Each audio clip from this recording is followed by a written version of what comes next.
place called Westerbork, they decided, gee, what a wonderful area for us to build big barracks, and we'll make it a concentration camp, which they did.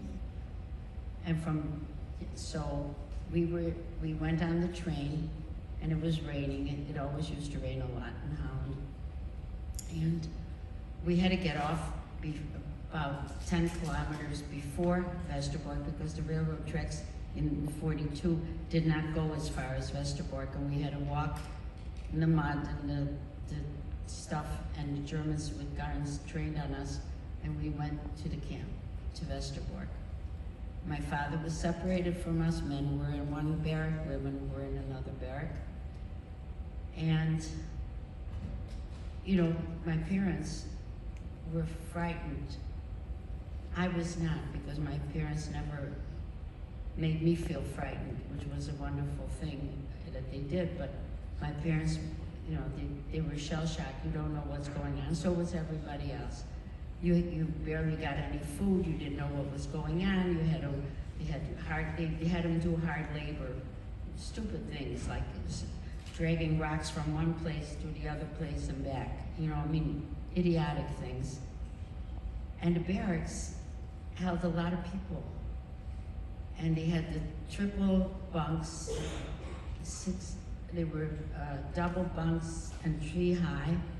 They were made out of metal. They had like a straw mattress, if you want to call it a mattress. And there was one light in the barrack. There were like 150 people in each barrack. There was one toilet, only cold water. So it was, the living conditions were awful. There was a lot of lice and fleas, and it was, you know, and they didn't feed us much. So after about a few days when we were in Westerbork, my parents were called, among other people, were called to what they call the Appellplatz, which is like the open area that they left, where they used to put us every day to stand and count to make sure that nobody escaped. But that day they called us, and there was a long table with Nazi officers behind the table with lists. And my parents had seen that there were as I said, the train didn't come from Amsterdam to Westerbork, but there was a railroad that went out of Westerbork, and there were cattle cars, but nobody knew anything. You know, the Germans, they were very, it was like smoke and mirrors. Nobody knew about, they knew about east, people were sent east for labor camps.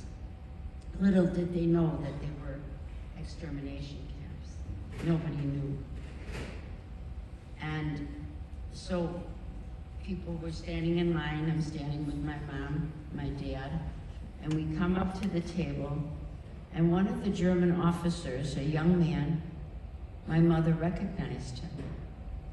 Why did she recognize him? He lived on the same street where we lived, where our business was. And his father was Dutch, and his mother was German. And he had a little business, but he was very good friends with my mother's younger brother. And he used to hang out at my grandmother's house. You know, he'd like you do as friends. You know, he used to come for dinner. My grandmother would say, here, have some lunch, do this, because she always had a lot of food in the house.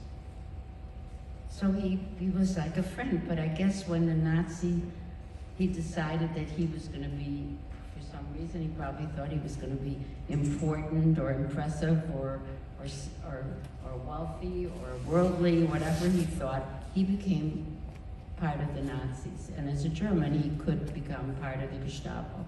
So he was sitting there, and he recognized my parents, and he gave them the high sign that they shouldn't say hello to him or show that they recognized him. And when it came our turn to come up to that table, and he had the list, he took and scratched out our name. Had he not done so, I would not be standing here, because we would have been to Auschwitz, and we would have been gassed. We would have been in the gas chambers. Lucky, right? In the